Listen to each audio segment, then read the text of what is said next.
Welcome. This is the regular meeting of the Council of the Corporation of the Municipality of Central Elgin. It is Monday, May 12th, 7 p.m. here in the Council chamber, as well as those who are joining us virtually. I welcome all who are here this evening. If I could ask you to please stand for the national anthem. Thank you.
Thank you. The municipality of Central Elgin acknowledges that it is located on the land of the McKee Treaty that was signed by the Wyandot and Anasabi nations, including ancestors of Chippewas of the Thames First Nation. It is also the traditional territory of the Haudenosaunee, Attawandaronk, and Mississauga Nation. These First Nations continue to provide ongoing stewardship of the land and waters in the municipality of Elgin. Council, may I ask if anyone has a disclosure of pecuniary interest, please? Seeing none. If I could get a mover and a seconder for the adoption of the minutes. Deputy Mayor, Councillor Connors, thank you. Mayor Sloan, the motion reads, moved by Deputy Mayor Noble, seconded by Councillor Connors, that the minutes for the regular meeting of Council dated April 14th, 2025, special meeting of Council dated May 1st, 2025, and special meeting of Council dated May 5th, 2025 be adopted. Questions or comments concerning the minutes? Seeing none. All those in favor? Opposed? And that's carried.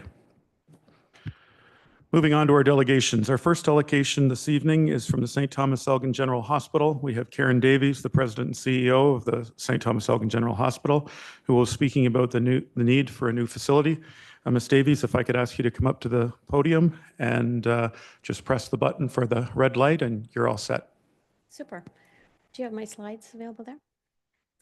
Thank you. And so the intent of me coming here today is really truly to give you an update on your hospital.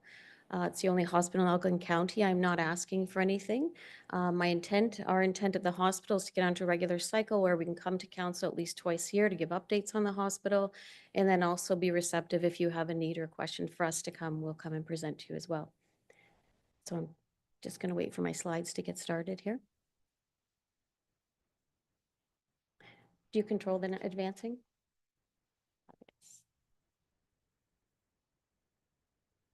Thank you. So I am going to touch about what the hospital, we do need a new hospital in Elgin County without a doubt, and I don't think that should be a surprise to anybody. Maybe? You want to just advance them? I'm okay with that. Perfect. Next. So the hospital this year celebrated 70 years, so it is an old building, aging infrastructure. You know that we have that new building on the corner lot there. You can advance the slides. That's the North Tower that was built in 2018. And so while it is a newer part of the hospital, it only addressed part of the need of the hospital. So we still have all the acute care, if you want to go to the next one, please, in the oldest part of the building. So we have over 1,300 staff and physicians, so definitely one of the largest employers in Elgin County. We're considered a medium-sized hospital, but we're also a large volume hospital. So that's in relation to how many people do we see each year. This year and last year, we've surpassed University Hospital in terms of emergency visit volumes. And so you need to know that. You need to know how active and busy this hospital is in your region. Over 800 births will probably surpass 1,000 this fiscal year. We serve over 94,000 residents in St. Thomas and Elgin. Over 40% of residents visited the emergency department, which is high. So when we look at what's the provincial average of how many people would be going to the emergency department, it's around 30. And that's important because it's also another signal that primary care might be lacking in Elgin County as well as a need. And the number up there says 10%. But really, we're on a daily basis, the volume coming from London Middlesex is probably anywhere between 14 and 18% of our volume that's coming into the emergency department. And so if you think of 16% of most people that come to the emerge are admitted, we have a regular cohort of people. And that's okay. In Ontario, if you have a health card, you can go anywhere you want to go for healthcare. But I think it also just speaks to the larger need of healthcare in Southwestern Ontario and the growing capacity and the maximization of what we're doing here. So medium-sized hospitals often face different challenges than the other hospitals do. Part of it is around funding. Larger academic sites are differently funded. They have more access to beds and resources. We have disproportionately higher levels of lack of primary care in rural areas as well. Capital needs, so a huge reliance for us on the community for fundraising. I know that the hospital's come to council many times in the past looking for money because we need that funding for all of the equipment in the building and then any new projects as well. So we've had a 6.8 population growth. Some of these numbers might already be familiar to you. The population is projected to be just shy of 80,000 by 2051. And we're watching these numbers really closely. I don't need to read all these slides, but you know, this area is booming. You know it, you feel it. The economy's growing, housing's becoming a problem. And what comes with that is the need for healthcare as well. And so we're doing projections out 5, 10, 15, 20, and 30 years to figure out what are the needs of the hospital in the future. We know that today, so your hospital, as amazing as it is, and it's exemplary in terms of Accreditation Canada. We've got, you know, the number 2 wait times for emerge in the province.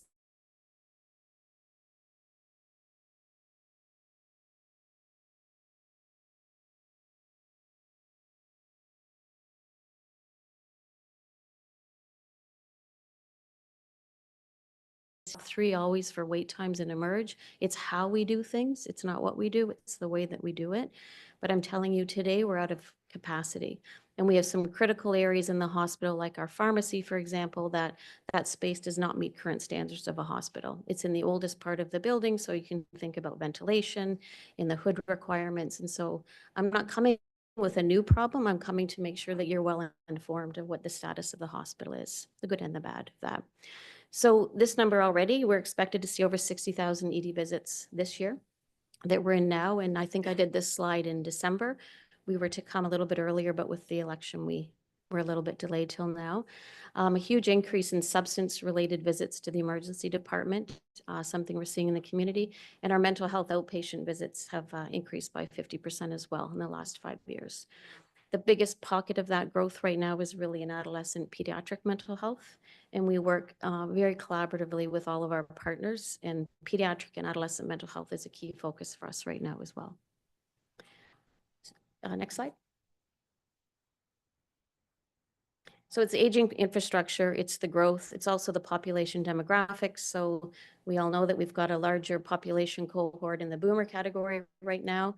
We have more people living longer. We have people with multiple comorbidities, which just means that historically a 75-year-old or 50-year-old might have come on with diabetes. Now they're coming in with diabetes, congestive heart failure, and chronic obstructive lung disease. And so more and more people are living longer and with more disease states as well.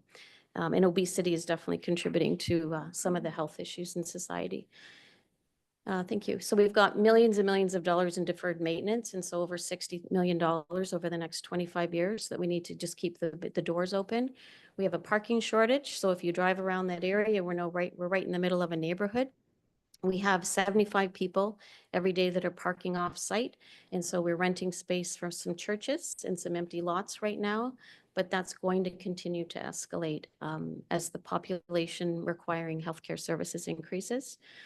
We don't currently meet a lot of standards for infection control. We did exceptionally well through COVID, but honestly, that's because of the good work of the people that are working in that building, but we don't meet infection control standards. We don't have accessible washrooms indoors. And we don't like to talk about those things because that's not all of the care. We still are really, you have an award-winning hospital, but it's difficult when you're using an aging building. And next slide then, please. So we're just finishing up, it's called a stage 1.2. It's master programming, master planning, and that's in design phase for a new building. We'll have to submit that to the ministry. Through that work though, and working with the designers and the architects, these are just some of the key points that we know. If our current emergency department were built today, and remember it only opened in 2018, it'd be 42% larger and have 15 more patient care rooms to see people in. And so this is why the escalated need for, we can't afford to just sort of sit on this need. Pharmacy would be 61% larger, acute inpatient 72, and complex continuing care, that's where a lot of people with long stays, our stroke unit is in that area, 138% larger. And so we're doing all of these growth projections based on 10, 20, and 30 years out. Next slide. Next slide, thanks. These are just clips you've all seen before. There's a lot of business, there's a lot of growth coming to Elgin County. And we can't afford to ignore the needs of healthcare it's not only going to be coming, we're already being faced with now. Next slide. Next slide. So we can be, and we really are the principal health provider for Elgin County. We have a partnership list greater than 35, and those are people that we work with on a regular basis. For everyone from CMHA to the police to fire, it's quite extensive. I'd love to come back another time and share with you some of the engagement we do with the community. Healthcare doesn't just happen in the hospital, it's in the entire community, and we're really trying to have those walls a little more seamless and working significantly with our community to make sure we can meet people where they need care and also minimize the impact on the hospital as well. And I've talked about this, we're ranked #1 for efficiency as well. So any hospitals that would be seeing the volumes that we have would be having significantly more beds and capacity. The culture is exceptional, and I've alluded to this a little bit. It's not what we do. A lot of hospitals do the same thing. It's how we do it. And we do it with a very lean mindset, using data and information to drive all of our decisions. The culture, if you've been in our hospital, it's been a 12-year journey to improve that culture. And it's still a priority every single day. We care about what people feel like, whether the employees, the patients, the staff, the physicians. It matters how they feel like when they come through those doors, and then how they leave, whether they're going home or they're ending their shift and going home.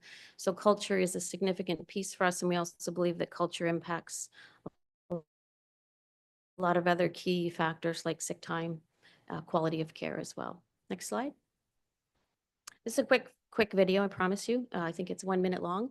It's a video that we put together at on December 30th. We showed this to staff just to highlight some of the other areas and successes and wins that we've had in 2024. And I thought it might be a nice touch for you to see this video because it's going to touch on things I haven't talked about verbally here today, but I think they're important things for you to know about. Go ahead.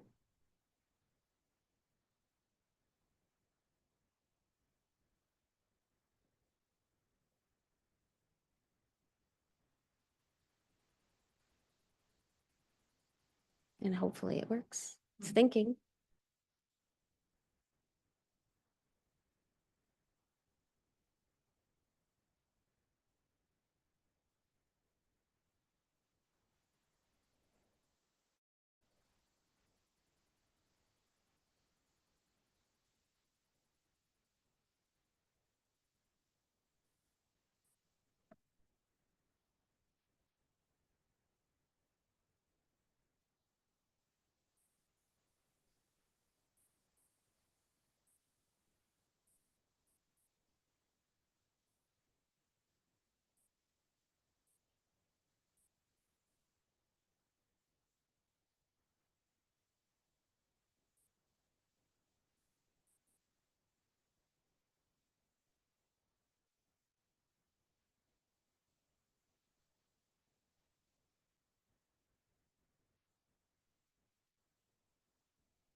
That's it. So thank you.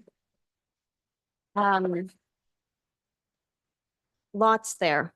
And I have very limited time with you, but really the intention is to come here on a regular basis and make sure that there's never any questions or unknowns about your hospital. Thank you very much, Ms. Davies. And I was thinking as you went through the presentation, it's we see new schools getting built, and the next season we see portables. You don't have that option. And you know, when you think about the numbers that you show us, I think the majority of the people here and myself and the council look and say, you know, how do you keep up?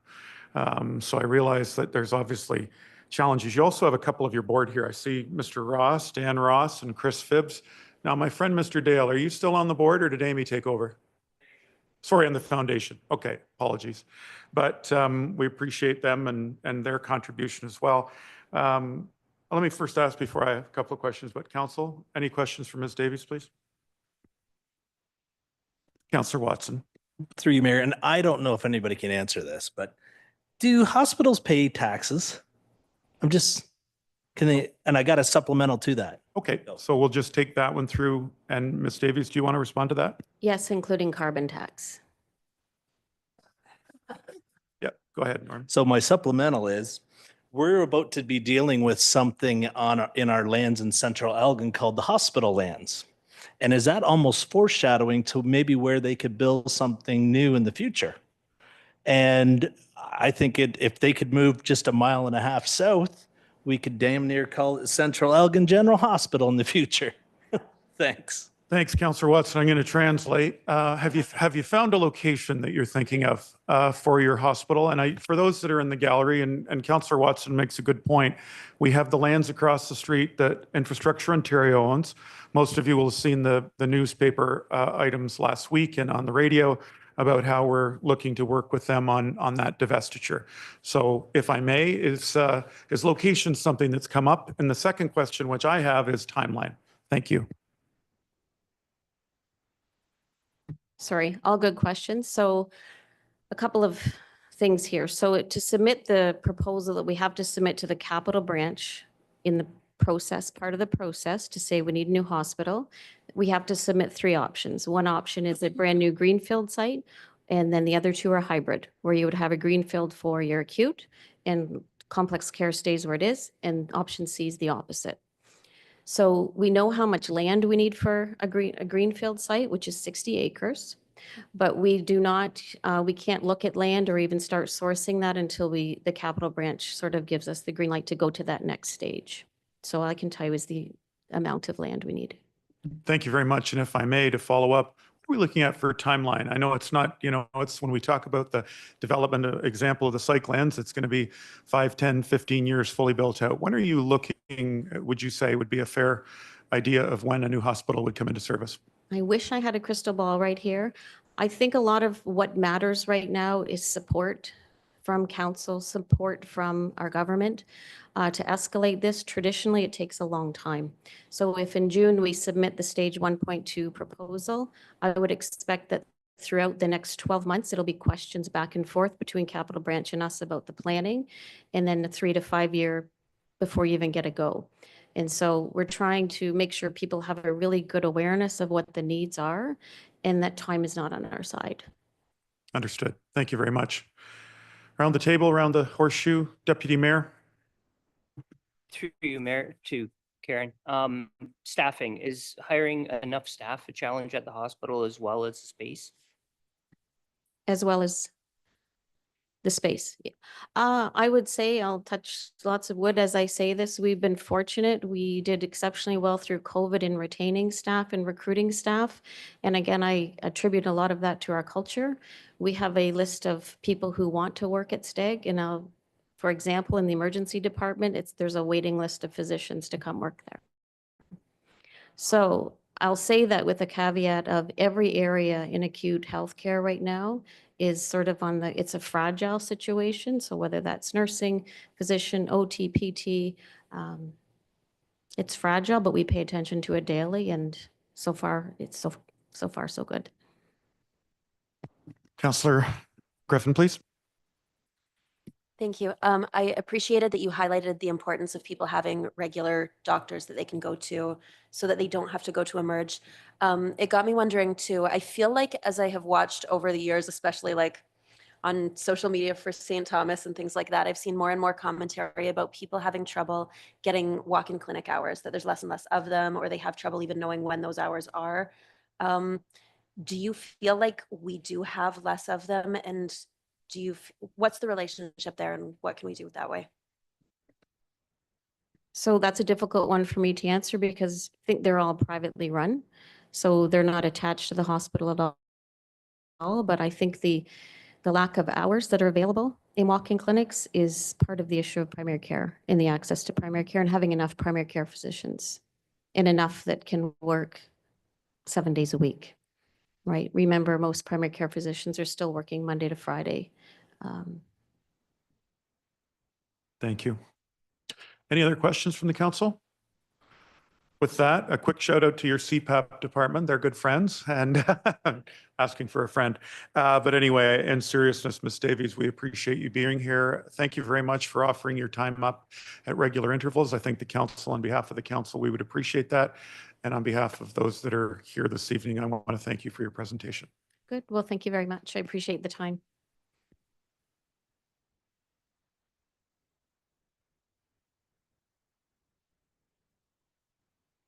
Our next presenter, our next delegation is concerning short-term rental accommodations licensing program.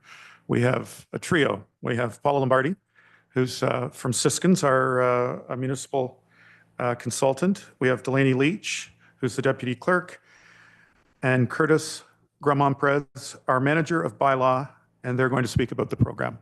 Over to you, folks. Thank you, Mayor Sloan. And thank you through you to council for the opportunity to spend some time at the other end of the horseshoe tonight. I'm joined by Paula, as mentioned, the municipality's legal counsel, who has assisted with the development of this policy, as well as my colleague Curtis, the manager of bylaw enforcement. I'll just skip to slide.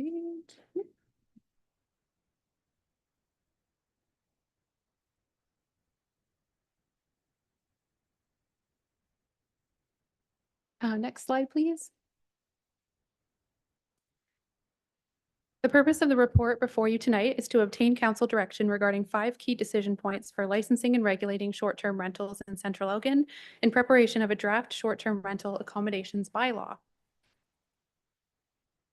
So just for council's consideration this evening, we just wanted you to note that these are recommendations for your consideration to seek direction to come up with something moving forward. The recommendations are based on a significant amount of research that was completed by senior staff, including speaking to various municipalities that have similar bylaws, talking about their enforcement and all of those sorts of things. That's what this came out of in terms of this presentation this evening. Thank you. As mentioned, this report is the product of significant research, including ongoing conversations with more than 10 other municipalities that have similar geographical and population context to Central Elgin. It's also the product of multiple forms of community engagement, including a public survey, 2 public open houses, a stakeholder roundtable, and presentations to local community groups, as well as technical input from fire, building, planning, legal, and other departments with relevant expertise that informs this policy. We will be reviewing each of the 5 recommendations in order to provide some further background, and we look forward to addressing your questions at the end.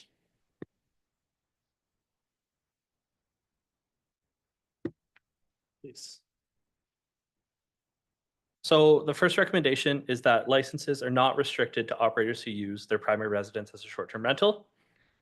Some background on that is some municipalities, mainly in large urban areas such as the City of London, only license short-term rentals that are operated from the owner's primary residence.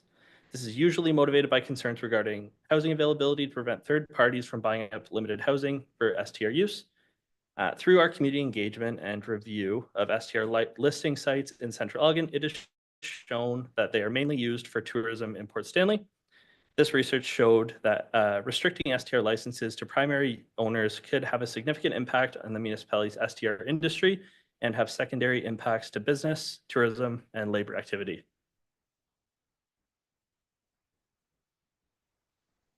So in terms of recommendation two is that short-term, you allow short-term rentals in all of your zones that permit residential use, and the number, there be no caps. So you have no restrictions at this time.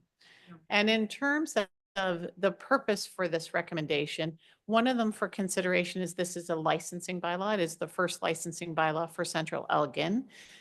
So there will be a review. It can be refined later.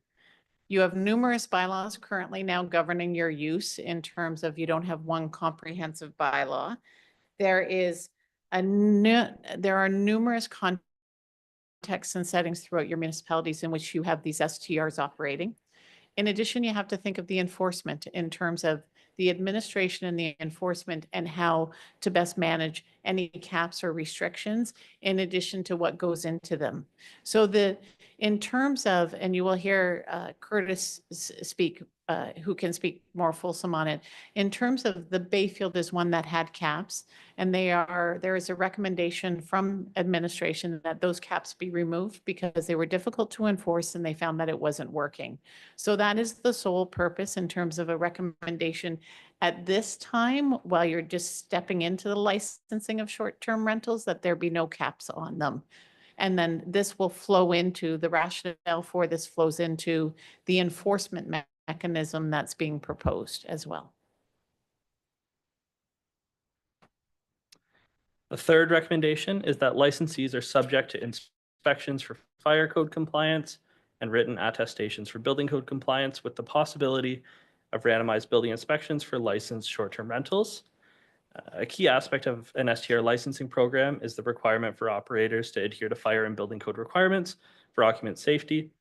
This includes presence, number, location, status of smoke alarms, occupancy limits, and entrances and exits from the building. In order to uphold public safety and ensure that official inspection records are available in the event of legal proceedings, it is recommended that resource requirements for mandatory biannual fire inspections be included in the determination of licensing fees as part of the program principle of revenue neutrality, and written attestations be accepted for building code compliance with randomized licensee inspections implemented annually.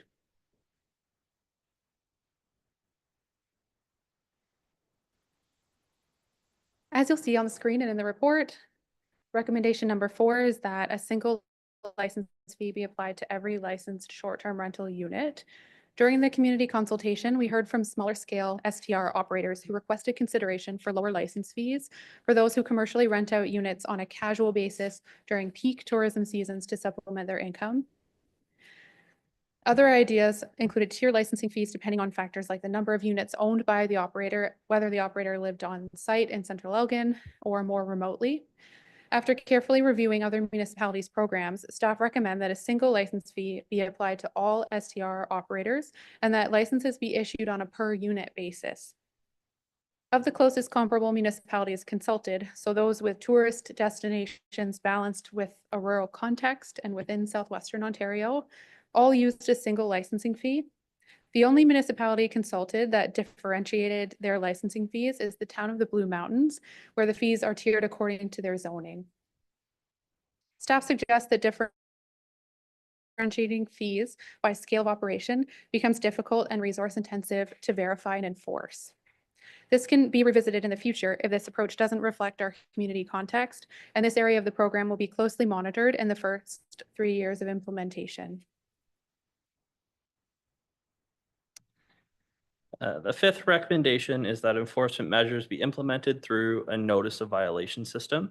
Some municipalities use a demerit point system, which requires a determined scale of offenses and accompanying points that necessitate a level of specification for various potential situations. A notice of violation system is in line with how other municipal bylaws that we currently have in place are enforced, including noise, dog at large, and lot maintenance. And finally, a notice of violation system allows for a degree of nuance and context that provides enforcement staff with the discretion to enforce on a case-by-case basis.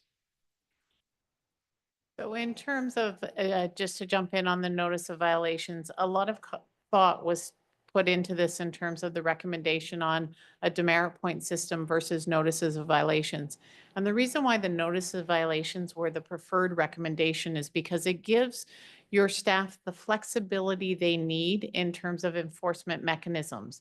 So it gives a degree of one violation may be severe enough that it requires enforcement in terms of a Part 3 offense or an injunction or something along those lines, as opposed to a demerit system, which becomes very mechanical in its application and your ability to enforce. So it was felt that in terms of the initial setup, that that type of discretion was warranted to ensure enforcement of the licensing bylaw. Other administrative details that accompany the proposed program are that licenses be issued on an annual basis with fire inspections required every 2 years, pending any significant changes to the licensed unit. Further, staff recommend that the maximum occupancy permitted for STRs be determined by reference to the number of bedrooms in the unit, with the maximum occupancy not to exceed 2 people per bedroom. Children aged 12 and under at the time of the rental will not be included in that occupancy calculation. In order to establish an appeal mechanism for licensing administration and enforcement, staff recommend that any appeals be directed to the Director of Infrastructure and Community Services for review and decision. This is consistent with the approach currently used for issuance of temporary outdoor patio licenses, where the Director of Infrastructure and Community Services is provided unfettered discretion per bylaw 2714. And finally, I'll just list the proposed following items for submission as part of an STR license application. So the name and contact information of the property owner, an exterior photograph of the short-term rental unit, an interior floor plan confirming the number of bedrooms, a 24/7 contact who will respond to complaints about the licensed unit by phone, either through call or text, within a period of 30 minutes, a site plan that indicates the location of parking, buildings, septic system, enclosed garbage bins with adherence to our existing municipal garbage timelines, a parking plan identifying the parking spaces available for short-term rental guests. Consideration could be given to require a parking management plan for those that don't have sufficient parking based on their occupancy, especially in the Maud, Bessie, and William Street areas in Port Stanley, where some property owners could purchase overnight parking passes for their guests. Proof of liability insurance in the amount of $5 million, record of fire inspection by Municipality of Central Elgin Fire Rescue Services, and a written attestation of building code compliance. And to conclude, following council's decision this evening, staff will draft a short-term rental accommodations licensing bylaw that is based on the direction given by council. The draft bylaw will be posted on the Let's Talk project page for a 2-week public comment period before a finalized bylaw is considered by council at the June 16th regular meeting. Staff will continue to welcome feedback both directly and through the public survey that will remain active on Let's Talk throughout the summer. A report with further detail regarding resource requirements and the program's financial structure will be brought forward for council consideration also in June. Over the summer, staff will gather data and prepare to implement set fines in advance of the program's launch. In fall, the program will be finalized with resources and technology in preparation for the period in which operators are required to become licensed. All of these steps will continue to be communicated to the public in order to ensure community awareness. A frequently asked questions information sheet was provided to council as Schedule B to the report that we'll consider later this evening in order to simplify the material. And we're now happy to answer any questions that council may have. Thank you, Delany, Curtis, and Paula for the presentation. I have Councillor Griffin up first. And do I see your hand, Councillor Graham, for a second? Okay, thank you. Thank you for your report. It was very thorough. I was wondering about the numbers of STRs per owner. I don't know if you would have a specific number or if you could give me a ballpark, but when you spoke to owners, on average, how many would you say that each of them has? Thanks so much. Through you, Mayor Sloan, to Councillor Griffin. That level of data is something that we have not yet explored as part of the process. At this time, we've been focusing on the legislative framework, and we're hoping to be able to dig more into the demographic details in the future stages of the program. Yep, go ahead, Paula, and then. That information would be extraordinarily difficult to get at this stage. That information comes to light once you have your licensing bylaw and the actually licensing regime. Because there would be no way you can find out in terms of exactly how many numbers of properties or license a company 1, 2, 3 may also have company 1, 4, 5, 6 and company 7, 8, 9. So it would be an impossible task at this time to get the information. But once you get your first round of licenses in, that information comes to light. Thank you. So I guess more to my point about that, what I was wondering when I looked through the agenda this weekend was, I understand that there's concern about pulling the rug out from under people who are doing this as a source of income or a business, but there's also the concern about the housing that we need in our community, and it is impacted by these short-term rentals. And of course, if you were to throw half the houses on Port into the market all at once, that's not good for anybody. But what would stop us from, for example, not limiting the number per person or per company in the first year, and then cutting back the number every year? So what if we said that the average STRs, it looks like, is maybe half a dozen owned by a person. And then the year after that, once we've got that data, we said, now you can only have up to 5. Now you can only have up to 4. Could we cut back, for example, to your own personal residence plus 1? Can we cut those down over time? And can that be in a bylaw? So the answer to all those options is once you have the data, yes. Once you have the data, you can make a decision to say, we decided that we want to cut this down to principal residence and one other held by a corporation, or we have decided that there is a maximum of X. Once you start getting the data and see how it's owned and operated, then you can make fulsome decisions in refining the bylaw, which is one of the reasons the report actually does recommend pulling this forward and doing a fulsome review of how it's working in a couple of years.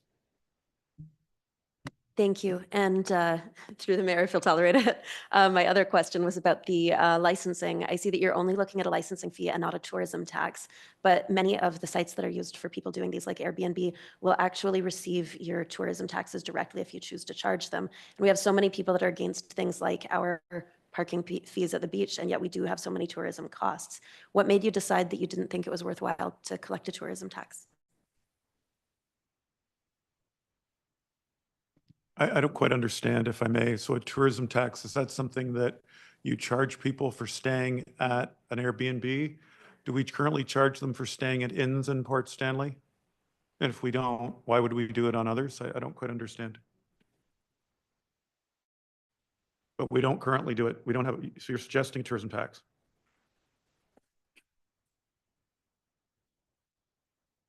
Carrie, do you want to go first? Through the mayor to Councillor Griffin, I think if you recall in our original report, we did address the MAT tax, the municipal administration tax, as it related to the tourism portion. At that time, we said that once we get this, most municipalities will get the licensing regime in place first, and then should council choose to explore that, I believe that was the direction of councils to explore that at a later date, if I recall, Ms. Leitch. Any follow-up?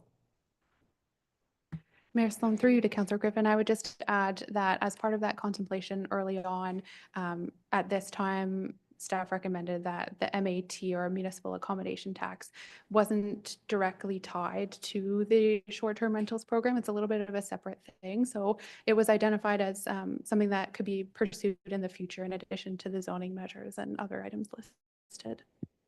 Thank you. I have Councillor Graham, and then I have Councillor Bachman, or sorry, the Deputy Mayor and Ord. Okay.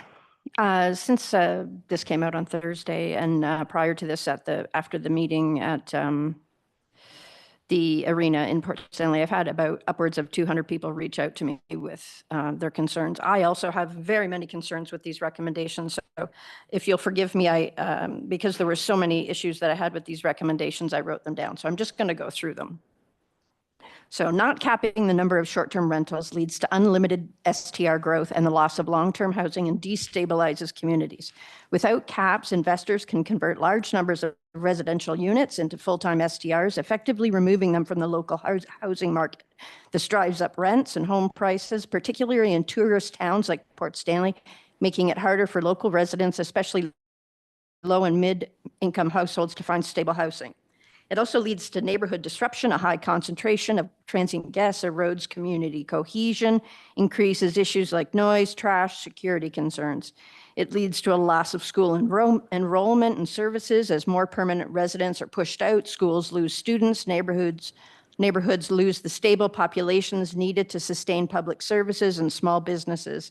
It leads to increased housing speculation. Capping STRs is a way to preserve housing for residents, maintain community integrity, which is what I'm trying to do, and ensure that neighborhoods serve as homes, not just hotel zones. It doesn't seem like there was any recommendation on-street percentages. This is another concern that many people have reached out to me about. So concentrated STR activity on any one street can destroy the fabric of a neighborhood, turning residential blocks into de facto hotel corridors and displacing the sense of community.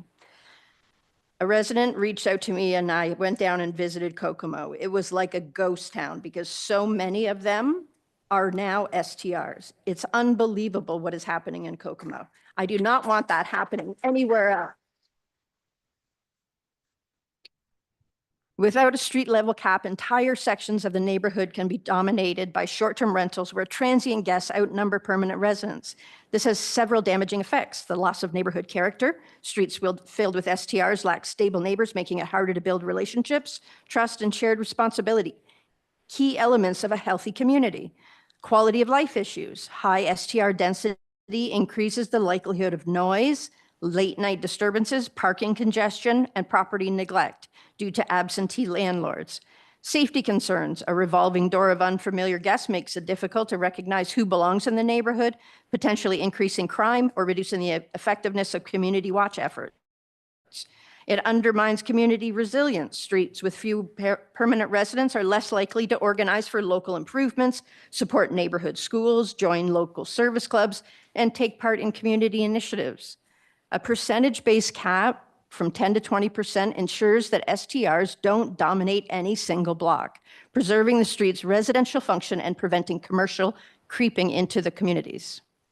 The third issue I have with it, and that other people had with it, revenue neutral programs. Revenue neutral programs fail to adequately address the broader social and housing impacts that STRs because it prioritizes administrative cost over recovery over policy effectiveness. So a revenue neutral model focuses only on covering the cost of running the STR program, inspections, staff, enforcement, those types of things, which can limit funding available for broader housing enforcement. There's a missed opportunity for public benefit. STRs as commercial operations in residential zones should contribute meaningfully to affordable housing community funds, not just pay for their own oversight. A revenue neutral program misses the opportunity for redistribution. It fails to deter overproliferation. Licensing fees set only to cover costs might be too low to discourage speculative STR growth. High non-revenue neutral fees can act as a check on and balance on conversion of housing. It undermines public trust and it ignores broader economic costs. So STRs can increase housing costs. It can reduce long-term rentals, and it can strain the infrastructure. A neutral model externalizes these broader costs onto the property taxpayer instead of holding STR operators financially accountable for these costs. We also need a tiered system, in my opinion. Not all STRs have the same impact. So regulation should be proportionate to the scale and type of activity, ensuring fairness, effectiveness, and community protection without overburdening casual hosts. One size fits all does not work. With a tiered system, it encourages compliance, it targets the real problem, and it makes sure that our STRs are not absentee landlords throughout Port Stanley. The most disruptive STRs often come from large-scale operators. A tiered model ensures that those contributing more to housing loss or neighborhood disruption faces higher fees and scrutiny. It aligns with other municipal regulations. Cities and towns, such as Port Stanley, Central Elgin, already use tier systems for business licensing, zoning, and taxation. STRs can be handled similarly. There's been a lot of talk now during the presentation that we can fix it later, we can fix it later. My idea is to do it correctly the first time. Just a second here. So hold on. May I interject for a moment, please? So we have a presentation that's being put by 2 staff members and a legal counsel who are coming with recommendations, which the counselor requested. So are we clapping what? Because they're here asking to get our feedback? I mean, with all due respect, there isn't a one-size-fits-all. And currently, there's no regulations. So when a council takes on a regulation like this, there are going to be a lot of voices. And the only thing I would suggest is that we have a bit of a respect for the group that's trying to do something here. This isn't them coming and trying to incite, you being upset with them. They're asking for consideration and suggestions. I think I'm asking for a question for them. You've talked about tiers. You've talked about caps. You just said it's not a one-size-fits-all solution. So what is your suggestion? Is there a question for this group? My suggestion are the things that I just went through. So if we're talking about, first of all, with all due respect, I'm saying these things because I came to staff with these considerations. None of these are put on the bylaw. So you can't say that they didn't have that information because I came to them over and over again saying, these are the things that my constituents are coming to me about. And then when it comes out and they've ignored it, of course I am going to address it. I represent these people that come here and spend their time So does here. the rest of the people at the Horseshoe. We all do, Michelle. Councillor Right? Graham, we all represent the Yeah, people. I that are have a here. little bit more involved when I'm the Port Stanley councillor, though, when I'm the Ward 1 councillor. I mean, I'm not sure if anybody else had 200 people come to them over the course of the last 3 days. Well, all I'm saying is that I think everybody at the Horseshoe is trying to listen to what the presentation is so that we can get information from them. Is that fair? And on that, is there a question specifically for the group? You've read your statement, but the question, do you have an actual question for them? Sure, I have multiple questions. Well, why don't we start? Why was revenue neutral started? Why was there not? Okay, so let's start Why with was revenue. capping when Could it's we start supposed to with be one of the revenue most? neutral? Well, you asked for my questions. If you want to let me ask my questions. Well, we had one, so I was going to ask them if we I might as could. well go through all of them. And I mean, I went through the procedure of them, so I might as well ask them at the same time. If you'd like to, Michelle or Councillor Graham, you go ahead. I don't know what we can write them down, I guess. So those are the questions. Why revenue neutral? Why did we not consider on-street percentage? I didn't see that in the survey as well. There was multiple things left out. So ARUs, additional residential units, were left out. Why was that so? Boats was left out as STRs. There was property licensing that seemed to be left out. We can start with those. I have about 5 more after that. Oh, and the dogs. Revenue neutral. I'm going to start with that one. Folks, Paula or one of the group, do you want to take that one? Thank you. Revenue neutral. Yeah, with respect to revenue neutral. So through the mayor, as a municipality, unfortunately, you're bound by the Municipal Act. The Municipal Act requires that municipalities can't do things that are revenue generating in terms of a fee or a charge. So there is a distinction in the Municipal Act. There's a case that I would encourage reading that goes through it very well. It's called URIG. It's EURIG. And that goes through the distinction between a fee, particularly in the realm of a licensing bylaw, between a fee and a tax. And so to charge more and become a revenue generating through this program would be viewed as a tax. And the Supreme Court of Canada has held, as the Municipal Act, that you cannot do that. So you have these such programs in terms of licensing have to be revenue neutral. Thank you. And if you have a second question, if you want to go to your second question, Councillor Graham, please. My understanding was that it's a fee. And just as other fees are generating money, so like developmental charges, fees for arena use, different things like that. So it wouldn't be outside of that. Ms. Lombardi, you're the expert. Sorry, with respect, it would. Your DC charges are governed by your DC bylaw, which is a different animal. It's a completely different act. Your arenas are covering your charges and providing a service in terms of here's the ice and here's the change rooms and here's everything you can use. So that is a service, which is a distinction between a fee and an administrative thing. So anything that is administrative in terms of licensing has to be revenue neutral to not be a tax. Okay. Shall I go just before we go to the next question? I've got Councillor Bachman. Did you have a question for the group, sir? Please.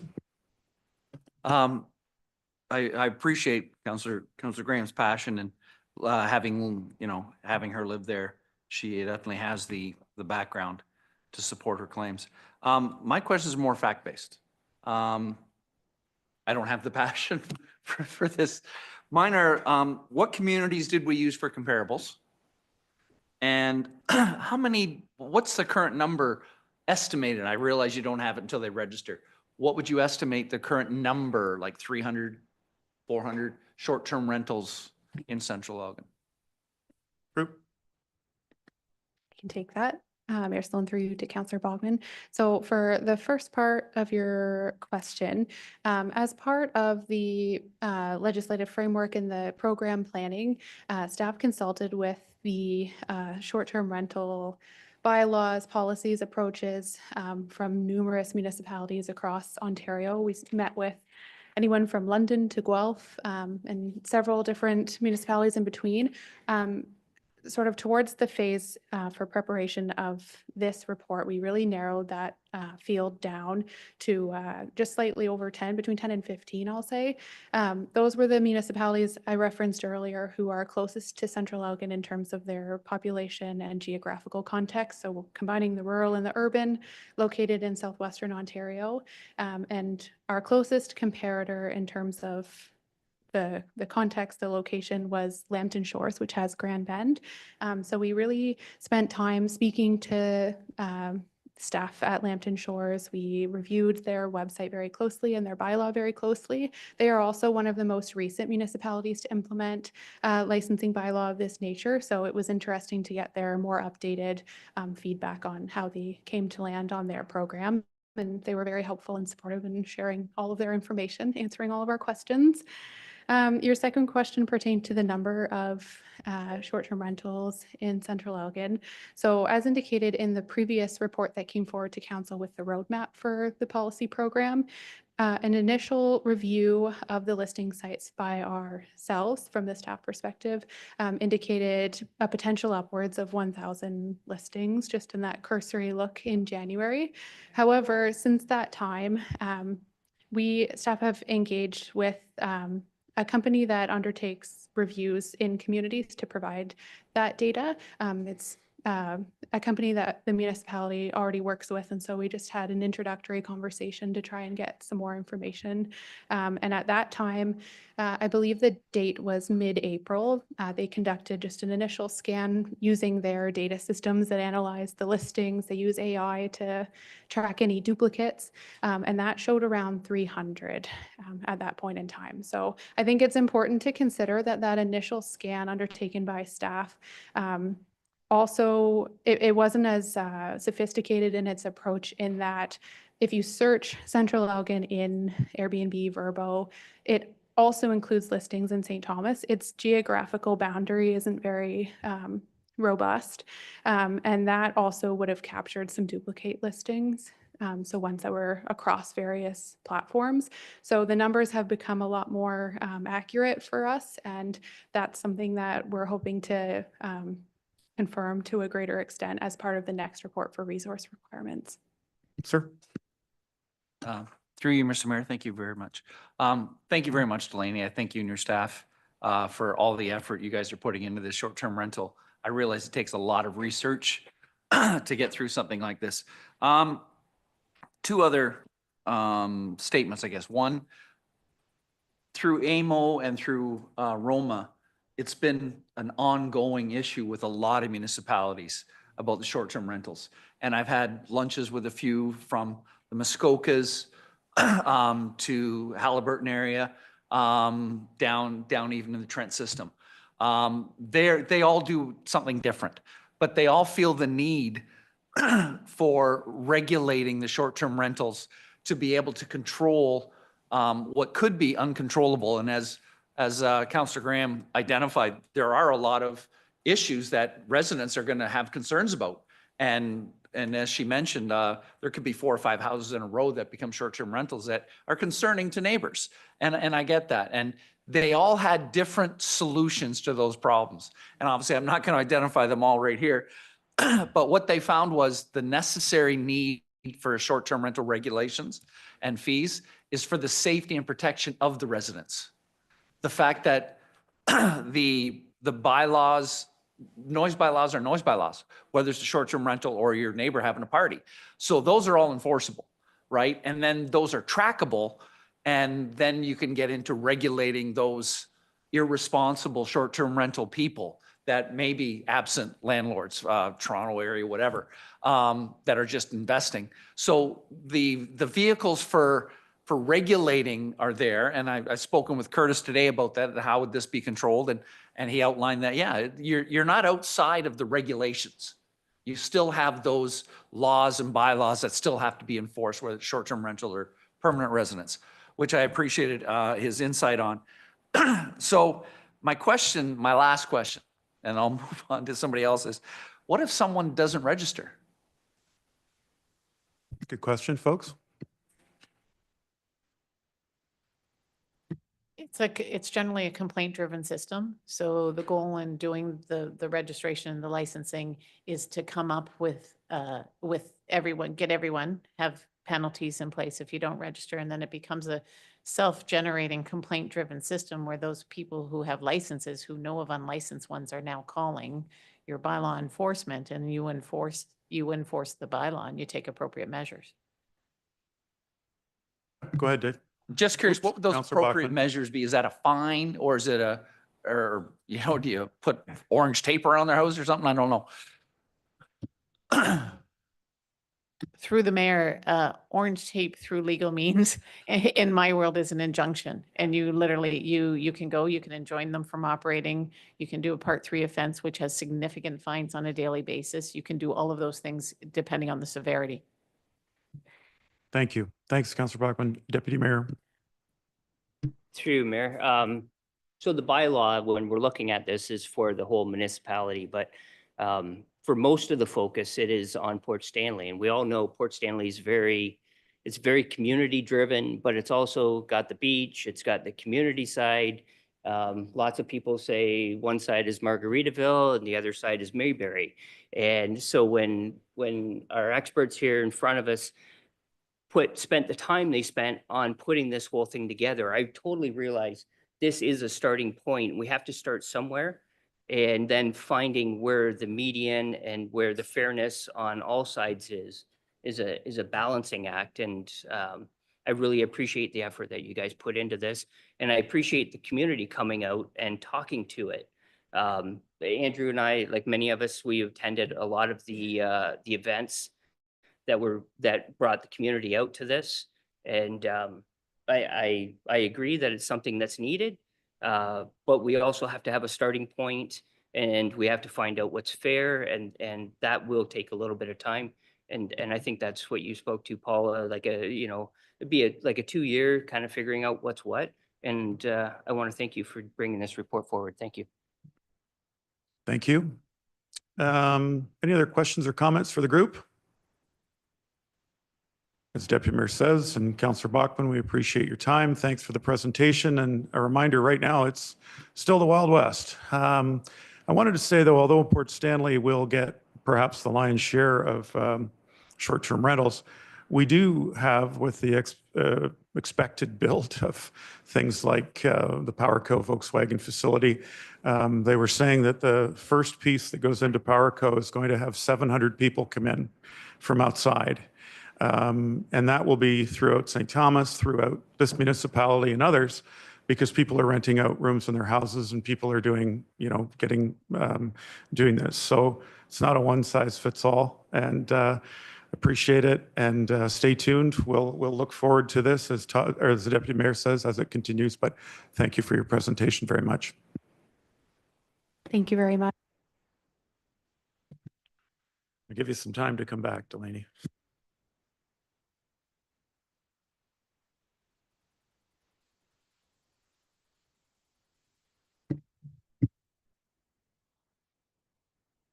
Moving on to correspondence. First item of correspondence is from the Port Stanley Brewing Company, request for refreshment vehicle approval. Could I get a mover and a seconder, please?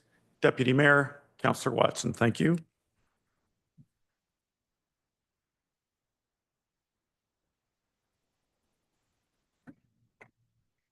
All I've got is that. Well, doesn't Delany usually read that? It's direction of which one to read.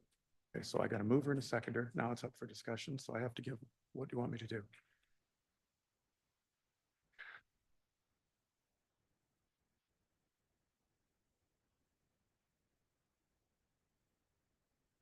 So, apologies.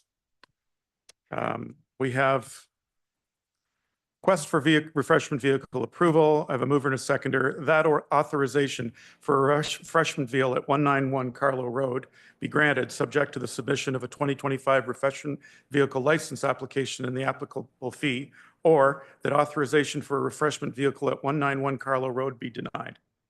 So, council, any questions or comments? Okay, let's start with authorization being given. All those in favor? Opposed?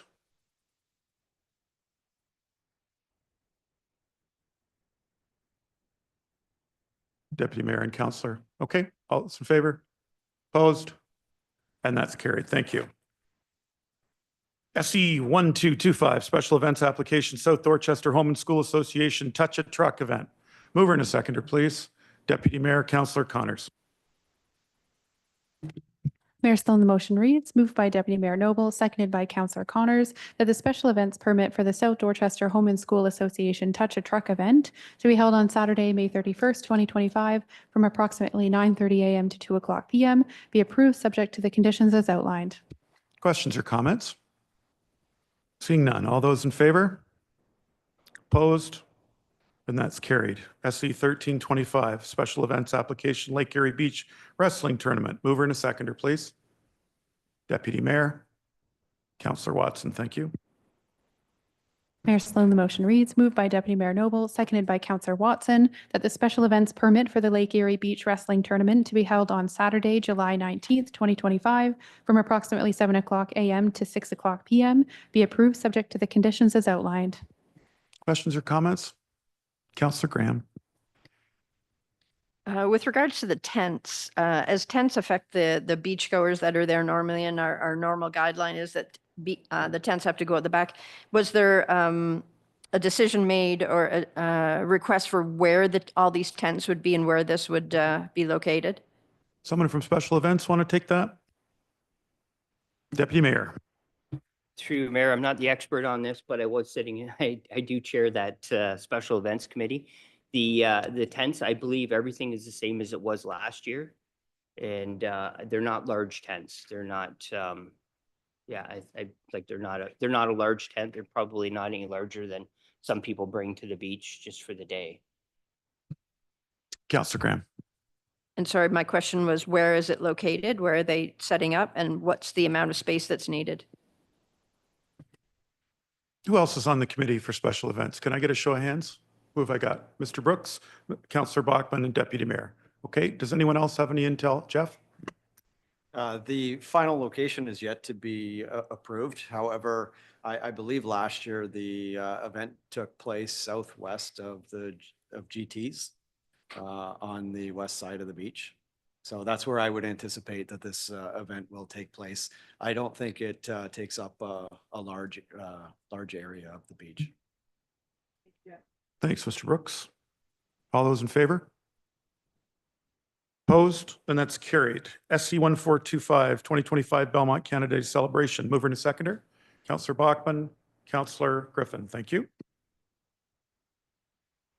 Mayor Sloan, the motion reads, moved by Councillor Bachman, seconded by Councillor Griffin, that the special events permit for the 2025 Belmont Canada Day celebration to be held on Tuesday, July 1st, 2025, from approximately 10 o'clock a.m. to 11 o'clock p.m. be approved subject to the conditions as outlined.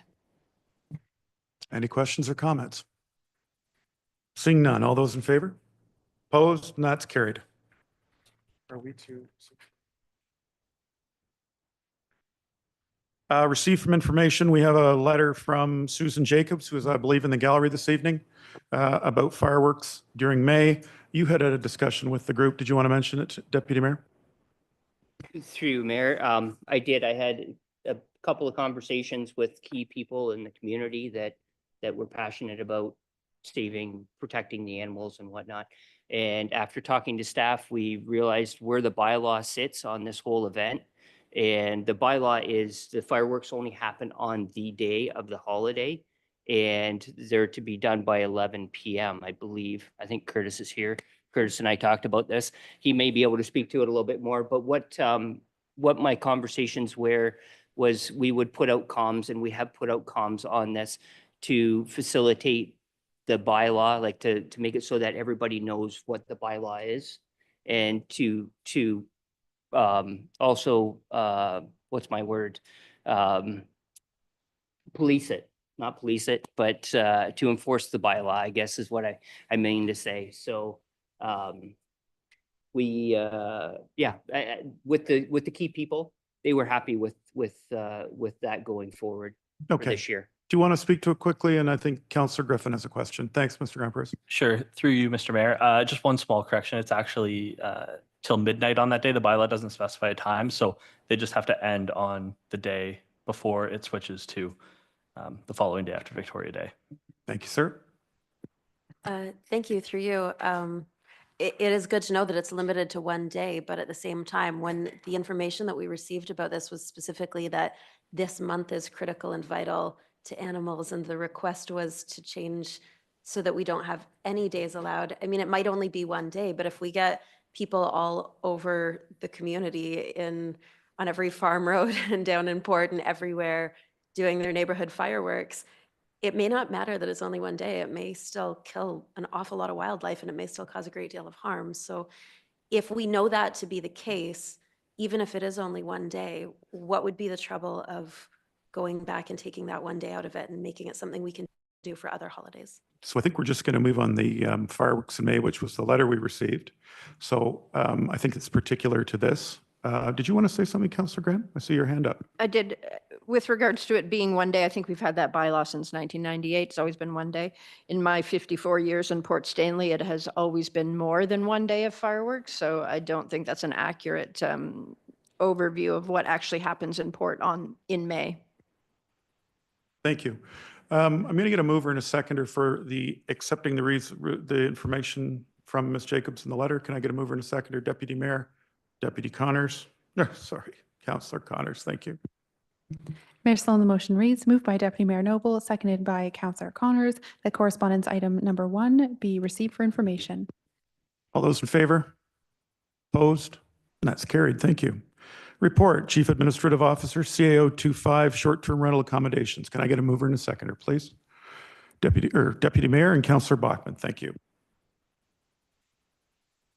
Mayor Sloan, the motion reads, moved by Deputy Mayor Noble, seconded by Councillor Bogman, that staff be directed to prepare a draft short-term rental accommodations licensing bylaw that is based on and incorporates the following principles. 1, that licenses not be restricted to principal residences and can be issued to those dwellings that are not a principal residence. 2, that short-term rentals are allowed in all zones permitting a residential use and the number of licenses issued not be subject to any caps or limitations. 3, that licensees prior to issuance be required to complete an inspection for fire code compliance and provide written attestations of building code compliance, with the possibility of building inspections being conducted to confirm compliance. 4, that a single license fee be applied to every licensed short-term rental unit. 5, that any enforcement measures be implemented through notices of violation, and that staff be directed to post the draft licensing bylaw for a 2-week public comment period. Thank you, Ms. Leitch. Questions or comments? Councillor Griffin. Thank you. I did save my comments for this part where we all argue about it. I do have concerns with the lack of any restriction on the number of dwellings. And I do know, as I said before, that it may not be a thing sustainable to fully implement it first. But between the cost of housing in Port Stanley and around Port Stanley right now, and the struggle for anyone to attain housing other than rentals and even rentals in Port, and also the way that this harms character. Like, I think about living in Sparta and how I knew every truck that drove down my line. And I think about living in Union and how I can send my kids over to borrow baking soda from the neighbors. And people move to Port Stanley because they want to live in a village, and people talk about the erosion of character. And if people are coming to us and saying there are times that there are 3, 4, 5 houses in a row down my street that are all semi-occupied and it's stranger after stranger, then we're not just making it difficult to find housing, but to enjoy that housing once people have it. So I would like to see us limit this. Thank you. Deputy Mayor. Through you, Mayor, again, this is a balancing act on this whole thing. Like we do need to have consumers that come down and support the businesses in Port Stanley, and Port Stanley very much is like, well, I shouldn't just say Port Stanley, but this is for all of Central Elgin. It is a balancing act, and the idea is we'll find some common ground and some fairness as we go forward on this. Thank you. Councillor Grant, you're got your hand up. In response to the Deputy Mayor's comment, short-term rentals do not sustain businesses over the course of the winter. That's why our businesses leave, is because they can't sustain over the course of the winter. I would request that council not accept these recommendations and that we send staff back to refine the recommendations to include capping and on-street percentages. With 2,200 houses in Port approximately, and over 1,000 Airbnbs that I counted just in Port Stanley, not outside, but we're already close to 50%. If we want to maintain the fabric of our community and our village, that needs to be put a cap on. So at present, we don't have any caps. We don't have any regulation. Okay, so that's what we have now. So we're looking at this for 2026, and it's now May of 25. So there's time for discussion. Deputy Mayor, you had a question? Through you, Mayor. Mr. Brooks, how many houses are in Port Stanley? Through you, Mayor Sloan, a rough estimate would be between 16 and 1,700 total. Right. Well, go ahead. It's through you, Mayor. So then that would mean if we have 1,000 Airbnbs in Port Stanley, that would be like 3/5 of the housing in Port Stanley is Airbnbs. Yeah, I don't know where that number comes from, and I don't know either. I just, me with the numbers. Yeah. I don't mean to be a stickler, but anyways. No, but those are the kind of questions. I get it, because you don't have 60% of the people with an Yeah. Airbnb. But So- not saying it's not important, but I believe we have a motion on the floor. Okay, are there any other questions or comments? Councillor Griffin. I would be interested to support the motion if the councillors that moved it were interested for us either to direct staff back to change that first point, or if they wanted us to look at planning this so that the bylaw, like either we could look at saying it's uncapped the first year and we want the bylaw to specifically include a cap, or we could ask them to bring a full new report, but I'm not comfortable with that first point. I really think that's harming our housing. And to my feeling, that was the whole point of assessing our STR situation, was to address housing. I think that if we move into this and we don't plan to do anything about the way that this impacts our community, then all that we are is licensing one more thing and we're not actually changing anything. I'd add that I think for me, it's an issue of liability for the corporation. It's an issue of fairness for the people that own hotels. A particular inn in Port Stanley that shall remain nameless pays upwards of more than $30,000 in taxes, and I don't think that's fair. I do think there's a lot of good ideas. I mean, when we talk about a cap, the information I read on the weekend talks about pros, it talks about cons. Do you do it on population? Do you do it on location? These aren't easy issues to take on, and you can see sometimes the emotions that are generated and why it's easier to just forget about it and give the hotel owner a 50% reduction in their taxes and move on. So we currently don't have any regulation in Port Stanley. So when we talk, or anywhere in Central Elgin. So we talk about the charm, the character for 2025, there's nothing preventing to have 10 people on one street. Okay. So the intent was to bring forward a proposal that we could look at. And again, Councillor, you were very adamant that this go in 25, and we asked for it to go in 2026. So there could be some sober second thought. I don't think anyone here questions the interest in Port Stanley residents of preserving and protecting their community. I don't see that at the Horseshoe. What I see is people wanting to make sure that when Mr. Gremonprez goes out, that he has the ability to enforce, that he has, we just had a question answered again by Ms. Lombardi about profit. We can't do it for profit. So I think these are things that are worth for discussions. I think I have the Deputy Mayor, and then I think Councillor Griffin. Thank you. Through you, Mayor, this report has timelines that are associated with what's been drawn up so far. And my fear is if we want to throw this back and redo it all, we're not going to meet these timelines that we have set forward. So I'm happy with the motion I moved. Thank you. So Councillor Griffin, that sounds like a Kind of a hard no. And it was on the first one. You were asking that licenses not be restricted to principal residents and can be issued to those dwellings that are not a principal residence. Okay. Yep, So go ahead. So if I may follow up, thank you. So in response to what you did say about how we can't do this for profit, I do understand the difference between a service fee and a licensing fee, and I am aware of the requirement for us not to generate revenue from a licensing fee. I know that my interest in MAT taxes was in that, in my mind, the cost of tourists is not just the cost of their use of accommodations, and it's not just the cost of staff. There are other costs to the community, and a MAT tax gives us the opportunity to recover some of the other costs, the hardships to our roads, the parking and the ongoing stuff there, the extra cleanings of the porta johns, which I think are going to be great. The fact that people want washrooms, the MAT taxes let us pay for all the other things that tourists cost us, which is why that's something I was interested in. That's not a hill I necessarily need to die on right here and now, but it is something that I think we need to have a conversation about. But as to the motion and whether it's good as it is, I mean, we could be asking, this could be as straightforward as to say that the staff do 1, 2, 3, 4, 5, and that we want to report at this time next year about how many houses we want to cut 0.1 by or what that looks like. That could give us something to do right now, but my fear is that if we don't stipulate that now and insist on it, then what happens is this gets thrown out into the nether and we have so many other things that are on the plate next year that we don't come back to it, and it needs to be addressed. Thank you for your comments. Councillor Grant? So just 2 points. One, when you said that, Mr. Mayor, when you said that I was asking for it to be implemented in 2025, I was asking for it to be implemented for this Airbnb season because you and I asked staff back in April 2024 to start working on this. My understanding was that then from you told me that when you had asked in November, nothing had been done yet. So my assumption was back in April 2024 that staff would be bringing a report. So that was why I was assuming that it would be up and ready for 2025.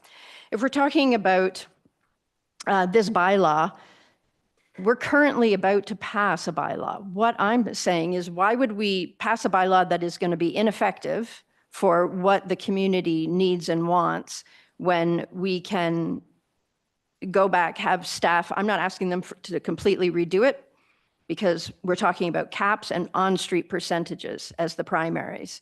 So to me, that's not going to take 6 months to have them write up another report that identifies a cap and on-street percentages. You can see it throughout our province where other communities are doing that, so they could take that note from them.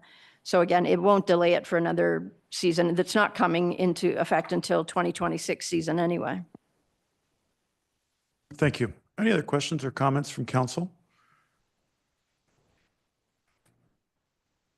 Councillor Griffin, did you mention you had a request of the mover and a seconder on changing number 1, and then I'm just curious about the second piece of allowing this but coming back with a date in 2026. Could you give me that one more time? Sure. So what I was saying was often motions have more than one clause to them. It's very common that we have that staff are directed to do this and also that, right? If they don't want to change the bones of it as it is, if they want to go with 1, 2, 3, 4, and 5, at least if we have a specific date by which we want data and we want a recommendation for how far back we are going to cut these, at least that would mean that we have a game plan so that potentially the year that follows, so we have a first year of STR licensing, and then hopefully the second year of it is a year that's more controlled, and the third year is more controlled. What about if we added number 6 and it said that there be a date by which data was available that we reassess for the next X and Y? That would make me feel much more comfortable. Well, it's not something that I have an issue with, but I have to go to, and I'm not saying that, this is a work in progress, right? So is that something, can I get a comment from somebody? I'm not, Miss Lombardi, somebody help. I need help.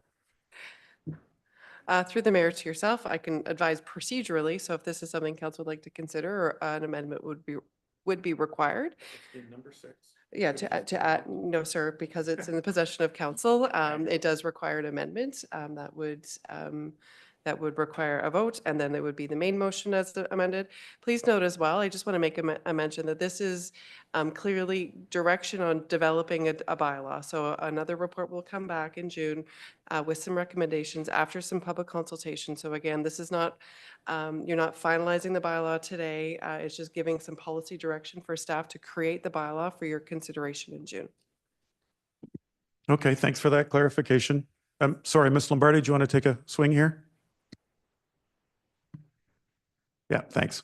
I would recommend that your motion for consideration reads something along the lines of that staff be directed to return to council with all the statistics and information pertaining to the implementation of the STR licensing bylaw and the number of STRs, including recommendations moving forward of what, if any, limitations will be placed on or before August 2026.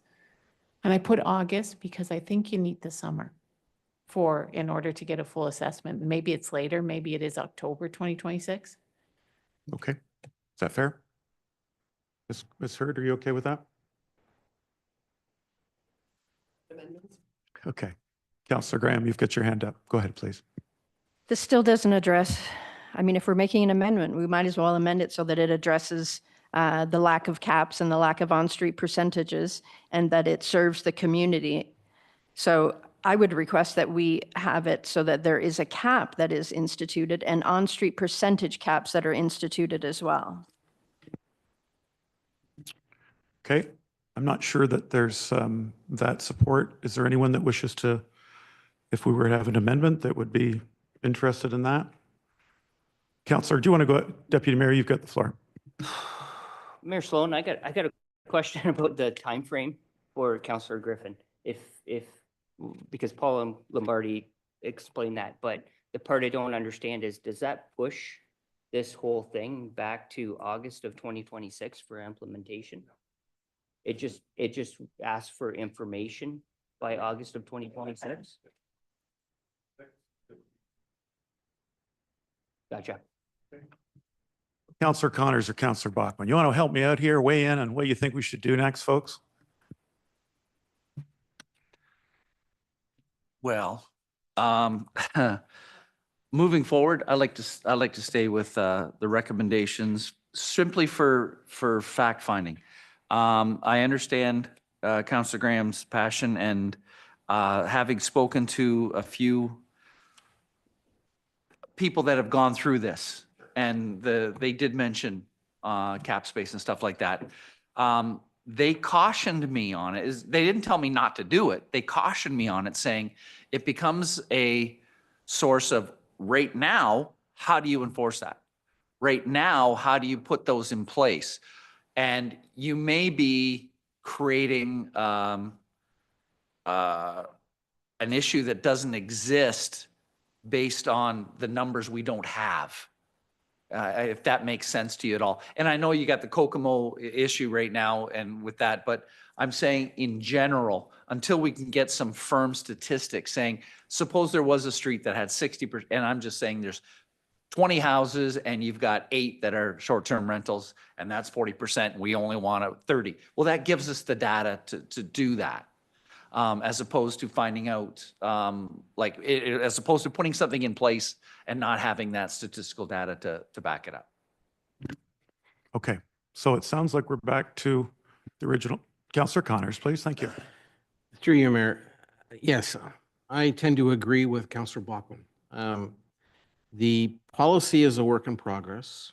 You're never going to get something perfect when you do it the first time. It's going to need tweaking. It's going to need correcting. They're allowing us to do this. They're going to bring it back in June. They're going to bring it back again and again until they get it right. And we'll have discussions at that time, but allow them to do their research, allow them to bring something new to council on the next visit, allow them to do their job. And in the end, I think we'll get what we're looking for. Okay, Deputy. Through Mayor, I just want to remind everybody that the recommendation is that staff to be directed to prepare a short-term rental accommodations licensing bylaw. And with the councillors to my left, I agree with them. I think we call the vote and we give staff direction. Okay, so we have a mover and a seconder. All those in favor,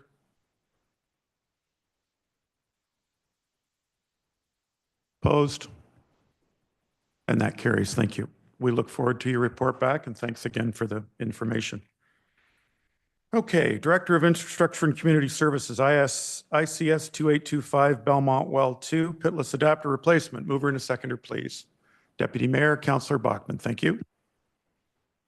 Mayor Sloan, the motion reads, moved by Deputy Mayor Noble, seconded by Councillor Bachman, that the sole source procurement for capital project 2024-16, replacement of the pitless adapter for well 2 in Belmont from Lodo Water Technical Services, Inc., Paris, Ontario, in the amount of $82,150 plus HST, be authorized and funded through the Water Reserve. Questions or comments? Deputy Mayor. Through you, Mayor, I trust that there's no interruption to our residents in Belmont for this process. Through you, Mayor Sloan, no, there will be no water shutoffs or impacts to the residents as for this installation. All those in favor? Opposed? And that's carried.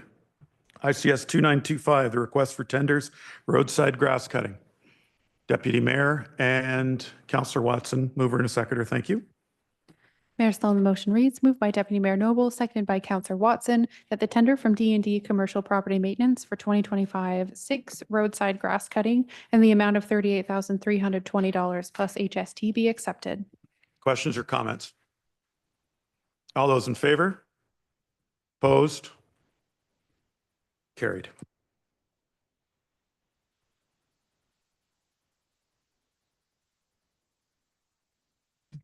Application for exemption to the noise bylaw number 212, ICS 3025. Mover and a seconder, please. Deputy Mayor, Councillor Watson, thank you. Mayor Sloan, the motion reads, moved by Deputy Mayor Noble, seconded by Councillor Watson, that an exemption to bylaw number 212, being a bylaw to control noise in the municipality of Central Elgin as amended, be granted to allow the St. Thomas Gun Club to host a summer trap shooting event taking place on July 3rd to 5th, 2025, and that an exemption to bylaw number 212, being a bylaw to control noise in the municipality of Central Elgin as amended, be granted to allow the St. Thomas Gun Club to host their trap shooting events taking place on July 6th, July 20th, August 3rd, and August 31st, 2025. Questions, comments? All those in favor? Opposed? Carried. ICS 3225, Jeff Cook drain petition. Mover and a seconder, please. Deputy Mayor, Councillor Connors, thank you. Mayor Sloan, the motion reads, moved by Deputy Mayor Noble, seconded by Councillor Connors, that the drainage works be approved as described in the drainage petition from Jeff Cook, and that Brandon Widner, P.Eng. of Spreet Associates Limited, be appointed to prepare a report under Section 4 of the Drainage Act for a new municipal drain. Questions or comments? Seeing none, all those in favor? Opposed? Carried. ICS 3325, Minister of the Environment, Conservation, Parks, Belmont Drinking Water System, Final Inspection Report. Mover and a seconder, please. Councillor Bachman and the Deputy Mayor, thank you. Mayor Sloan, the motion reads, moved by Councillor Bogman, seconded by Deputy Mayor Noble, that the Ministry of the Environment, Conservation and Parks Belmont Drinking Water System Final Inspection Report attached to Schedule A to Staff Report ICS 3325 be received as information. Any questions, comments? All those in favor? Opposed? That's carried. Two bylaws, Bylaw 2025 BIA Appointment Bylaw Amendment and Bylaw 202526 Appoint Municipal Law Enforcement Officers. Mover and a seconder, please. Councillor Griffin, Councillor Bachman, thank you. Mayor Sloan, the motion reads, moved by Councillor Griffin, seconded by Councillor Bogman, that Bylaw 2025-24 and 2025-26 be read a first time and passed. All those in favor? Opposed? And that's carried.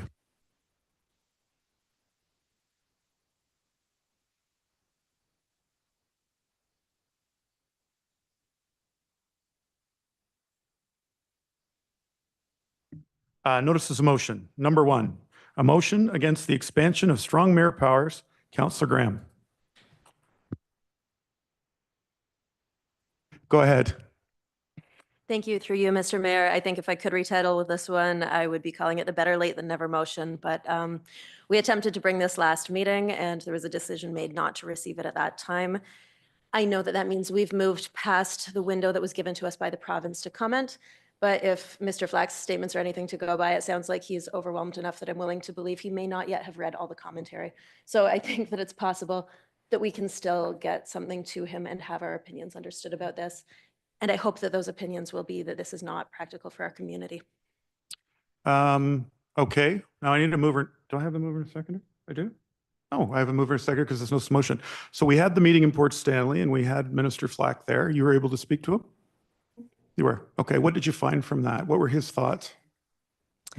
Well, it sounded as though with the wealth of things he's trying to learn right now, he is really constrained for time, which gave me some hope that even though he had given a window to municipalities to respond, and a very narrow one, given that most municipalities do not meet on a weekly basis, he probably still has not gone through everything.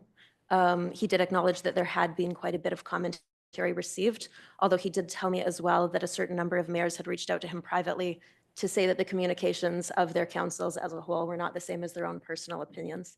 That said, whatever any one person's opinion may be, and you know mine because I've been clear about it, I would hope that the majority of our council agrees that strong mayor powers slow down our ability to negotiate effectively and undermine ensuring that every member of our community has an equal voice. And neither of those things is something that we should stand for. If I may, as the peace person in the hot seat, first of all, Ms. Lombardi, you're the expert. Ms. Lombardi gave a presentation on this and what it entails. So strong mayors took effect on May the 1st, is that correct?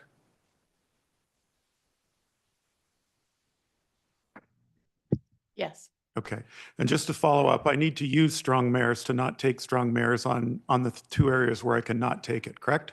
Correct.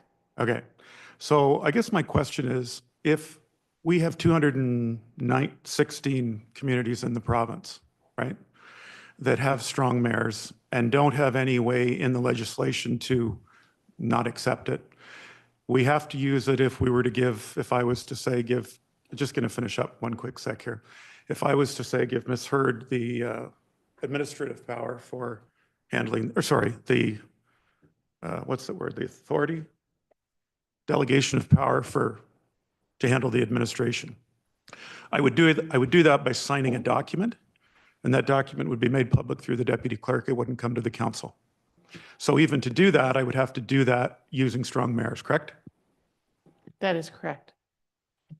I wonder when it comes to the housing, if we were to look at a jurisdiction like St. Thomas or Aylmer, that one of the 219 that has it, and someone came forward to do affordable housing in Central Elgin, and one of our other regions that had it, St. Thomas or Aylmer, said they would use strong powers to expedite the planning process, right?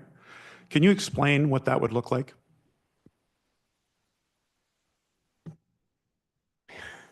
So I didn't expect this evening and I don't have my act, so I apologize. So I'm going to just speak generally as I understand it. So strong mayors is something that cannot be taken away unless the legislation is changed. It is a piece of legislation. If you were to expedite in bringing something to council, are you talking about the veto powers or just the process in terms of which you would bring your notice forward? How does it, they talk about how it helps with planning. And when I saw that Andrea Horvath used it in Hamilton to build accessible housing, I was just curious. She turned a parking lot into livable housing, or I think all housing's livable, but brought that process forward and did that to shorten the time of planning. Can you help me understand how that piece of it works, please? So conceptually, you'd use your strong mayors to do one of the objectives of strong mayors, which is expediting housing. You bring it forward in terms of bringing it through your notice, and then it would be considered by council, and then you would move forward. It would depend, though, in terms of the facts specific in Hamilton, which I'd have to check in terms of what other approvals were required. I didn't mean to put you on the spot, just generally. I've got Councillor Griffin. Go ahead, please. Your motion. Thank you. So I would like to respond first to that question about using strong mayor powers in order to not use strong mayor powers. It's true that you need to use strong mayor powers to delegate away strong mayor powers. That said, I don't think there is a single member of any community that would feel that it was an abuse of strong mayor powers to use them in order to delegate them away and put them back where they belong. But more than that, this motion is not just about whether one should have them or may have them or could use them to delegate away. This is about the fact of whether they exist at all and how we feel about that, not just for ourselves, but for the province as a whole. This is about saying that we don't want them, but we don't think the province should be using them either, and that they are not necessarily good. And part of what I think is wrong with them, and I will speak to it here, is that question of expediting housing. And if Mayor Horvath decided at that time to use them, for example, because her council voted against something and she felt that she could just move it forward for herself, that's wonderful. And I'm glad if that did create affordable housing. And yet, that does not necessarily make you move faster here. What that could mean is that we have two municipalities looking to do something, and we have a mayor that overrides their council, and now their council puts them into a 3-week limbo while they seek to try and ultra majority and defeat their mayor on this, right? They can actually slow the process down further by the discord that's created within a council chamber. And so it's a very hollow argument that this is going to expedite anything when it can, in fact, create tensions, create additional steps. And it's a little ironic from a province that created a whole ministry for red tape to try and reduce the number of processes we're all going through, that now we have additional steps for vetoing one another back and forth through the chamber. That whole process and that tone of animosity is not necessarily what any council wants.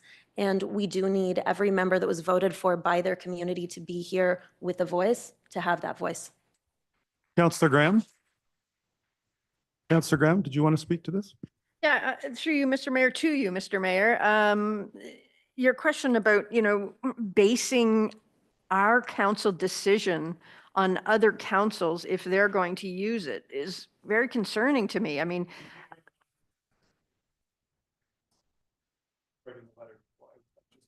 Sorry, I was just following your lead, Councillor. no, that's not what I said. What you said was that what happens if we don't use strong mayor powers and St. Thomas or Elmer does? I mean, obviously, it seems to be a bit of a moot point since Mayor Preston has already said he would never use them, but and publicly Pardon me. declared that he wouldn't use them. No, he didn't. He said he would use them. They were a tool in the kit, so he can't give them back either. So No, for him not my to use- understanding, sorry, Okay, you're right. in I apologize. speaking, Go ahead. thank you. That when in speaking to Minister Flack, he said that you could turn them back. So I'm not sure what that, if you know more than Minister Flack does or not, or if Paula knows more than Minister Flack does when it's his legislation. But again, it's concerning to me that we're only making that decision based on what other communities around us are doing. I think that we should be making that decision based on if we want that type of governance in Central Elgin when it's eroding our democracy. Okay, so that's a good point. But I think I have Ms. Lombardi here as a municipal expert, and you've just questioned what she said about not using it. So can I get a qualification there, Ms. Lombardi, please? Because I think it's fine to be emotional about it when it comes to something that affects 219 municipalities. This wasn't asked for, right? 216, oh, sorry. And to which?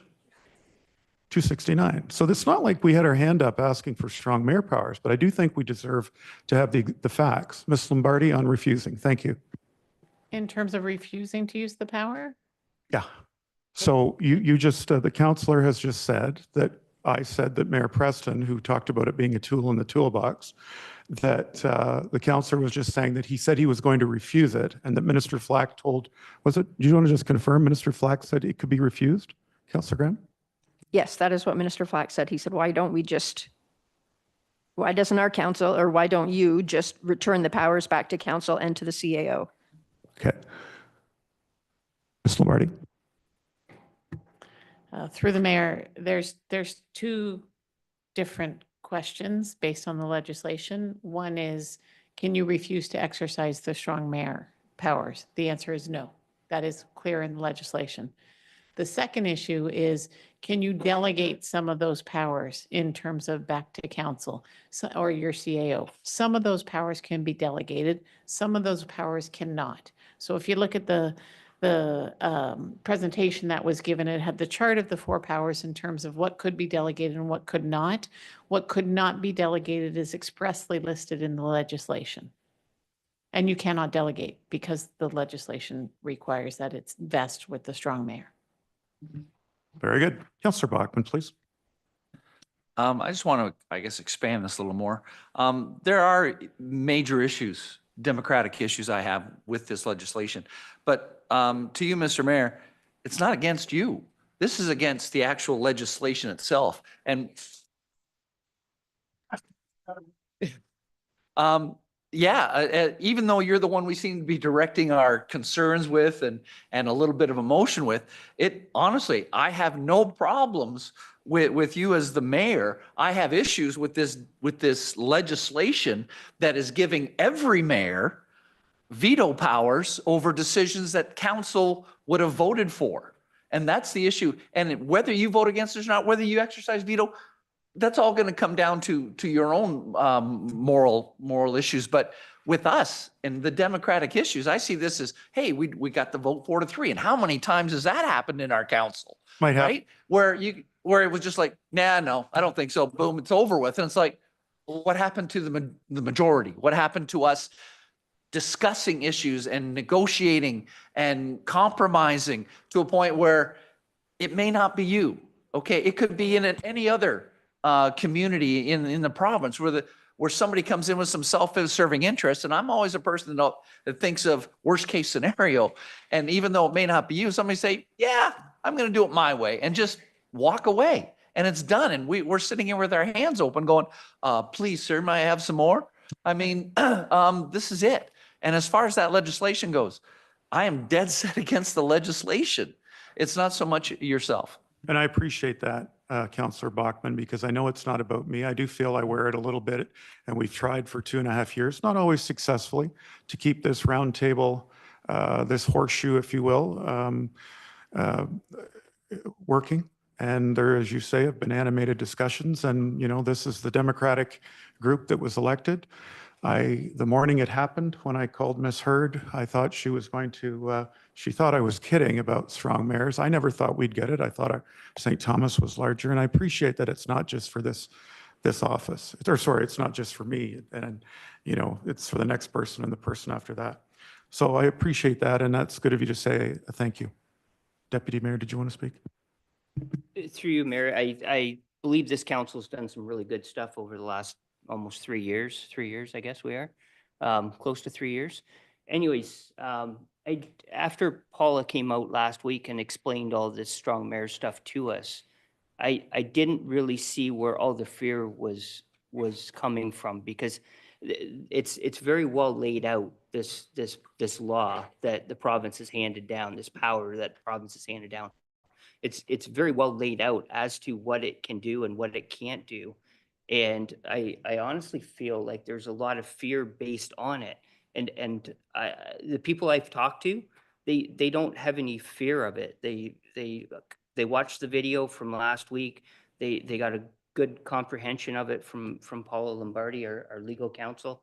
And I haven't had a lot of people reach out with any stressors about it. So I'm not really sure where this fear is coming from, and I'm not looking for a bunch of more communication on it, but that's where I come from. I struggle to see the fear, and I'm happy to have a conversation with anybody in the gallery that feels differently later on. But we do have other stuff, so I'm happy if we can call the vote and move on to the next item. How does it work? I think Councillor Griffin, you speak one more time. I don't know. You'll have to remind me how it works. Thank you. After the first time, it is at the discretion of the mayor, but if you will give me that discretion. I do think it's worth noting that I don't know who has communicated what to each member here at the table, but that's vastly different from the conversations that I'm having. And I think the fact that we have people here taking an interest in it, whereas I don't see anyone in the gallery with any signs saying they're here feeling comforted by the fact that there are strong mayor powers, I think that really speaks to the overall tone of the community. Thank you.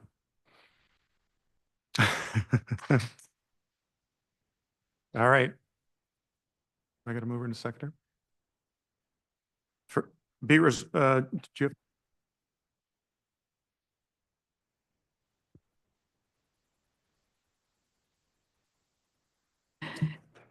Mayor Sloan, the motion reads, moved by Councillor Griffin, seconded by Councillor Graham, Further be it resolved that a copy of this motion, now therefore be it resolved that the Council of the Municipality of Central Elgin oppose the expansion of strong mayor powers, that the council formally expresses its opposition to the Ontario government's proposal to expand strong mayor powers to preserve local democracy, transparency, and accountability, that the council encourages advocacy for democratic principles and for municipal governance systems that prioritize collaboration, inclusivity, and democratic engagement.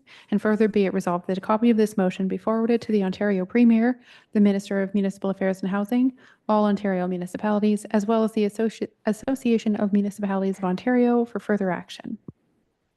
All those in favor? Opposed? Motion fails. Could we please record the vote? If you could record the vote, please, Ms. Leitch.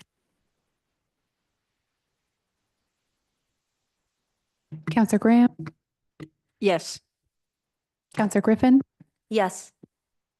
Councillor Watson, No. Councillor Connors, No. Councillor Bachman, Yes. Deputy Mayor Noble, No. Mayor Sloan. No. That's defeated. Second, we have our next notice of motion is correspondence of the official Office of the Provincial Land and Development Facilitator, Ministry of Municipal Affairs and Housing regarding cost recovery. This is what's called a reconsideration. Correct, Ms. Hurd? So this is a reconsideration of a vote which we took a week ago on Monday. Do you have a seconder, Councillor Graham?